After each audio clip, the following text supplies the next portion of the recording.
Assalamualaikum warahmatullahi wabarakatuh. Salam sejahtera untuk kita semua. Salam Om Swastiastu, Namo Buddhaya, dan salam kebajikan. Saya Felicia Ramadanti dengan NIM 2021-20073 dari semester 5 kelas A Fakultas Hukum Universitas Muria Kudus. Di sini saya akan menjelaskan sedikit tentang pembuktian dalam hukum peradilan agama menurut ketentuan hukum yang berlaku. Salah satu persoalan pokok dalam hukum acara perdata adalah proses pembuktian. Sehingga tidak berlebihan kalau sering dikatakan, masalah hukum adalah masalah pembuktian di pengadilan. Oleh karena itu, peran dari pembuktian dalam suatu proses hukum di pengadilan adalah sangat penting. Menegakkan hukum material, maka memerlukan seperangkat aturan formal yang salah satu yang cukup penting dalam aturan formal peradilan guna menegakkan hukum material adalah proses pembuktian. Pembuktian merupakan suatu sistem yang tersusun dan saling mendukung guna kepentingan untuk menemukan bukti-bukti kebenaran akan suatu hal pada penyelesaian sengketa.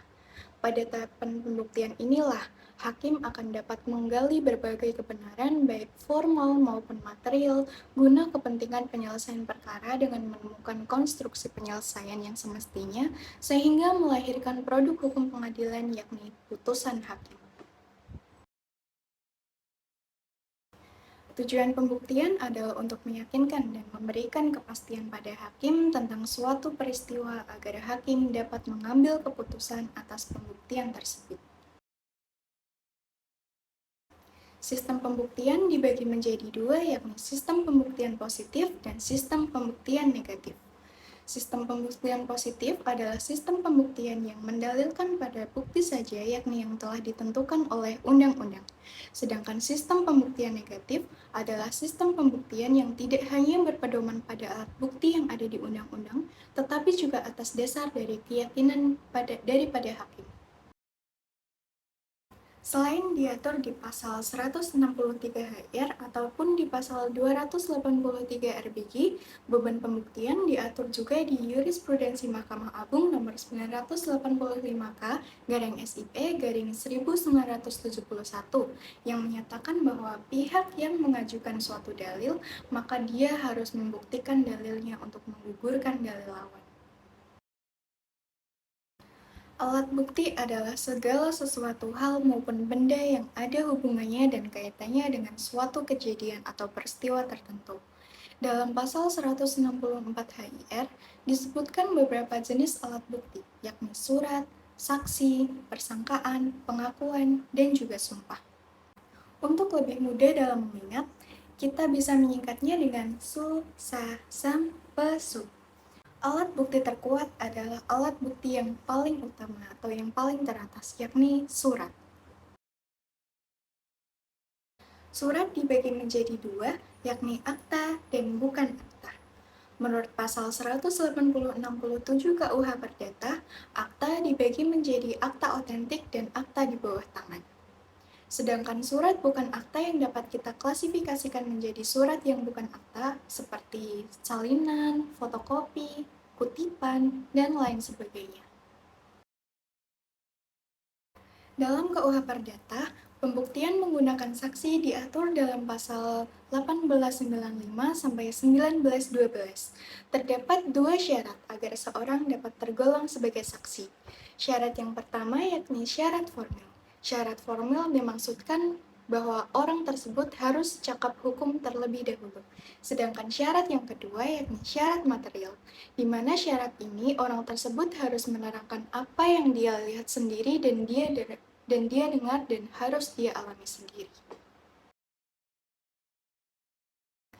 Dalam pasal 1915 KUH Perdata menerangkan bahwa persangkaan adalah kesimpulan yang oleh undang-undang atau oleh hakim ditarik dari suatu peristiwa yang diketahui umum ke arah suatu peristiwa yang tidak diketahui umum. Persangkaan terbagi menjadi dua, yakni persangkaan berdasarkan undang-undang dan persangkaan yang tidak berdasarkan undang-undang. Persangkaan berdasarkan undang-undang sendiri ini diatur dalam pasal 1916 KUH Perdata yang menerangkan bahwa persangkaan berdasarkan undang-undang adalah persangkaan yang dihubungkan dengan perbuatan tertentu atau peristiwa tertentu berdasarkan ketentuan undang-undang. Alat bukti pengakuan diatur dalam pasal 174, 175, dan 176 HIR. Dalam pasal 174 HIR dan penjelasannya, diterangkan bahwa pengakuan dapat diklasifikasikan menjadi dua, yakni pengakuan di muka hakim dan pengakuan di luar sidang. Pengakuan di luar hakim ini, baik yang diucapkan sendiri maupun melalui kuasanya, dianggap sebagai bukti yang cukup dan mutlak. Dengan kata lain, hakim haruslah menerima pengakuan itu sebagai bukti yang cukup. Sedangkan pengakuan di luar sidang, pengakuan ini dianggap sebagai bukti yang bebas, yang mana kekuatan pembuktian dan pengakuan ini diserahkan kepada pertimbangan dan pendapat hakim. Alat bukti yang terakhir yakni sumpah.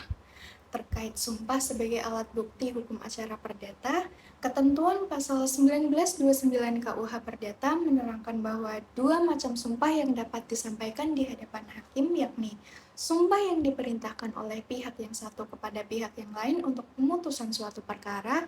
Sumpah itu disebut sumpah pemutus. Dan sumpah yang kedua yakni sumpah yang diperintahkan oleh hakim karena jabatan kepada salah satu pihak. Baik, itu tadi adalah sedikit penjelasan dari saya. Kurang lebihnya mohon maaf bila ada salah kata maupun salah ucapan. Billahi taufiq wal hidayah. Wassalamualaikum warahmatullahi wabarakatuh.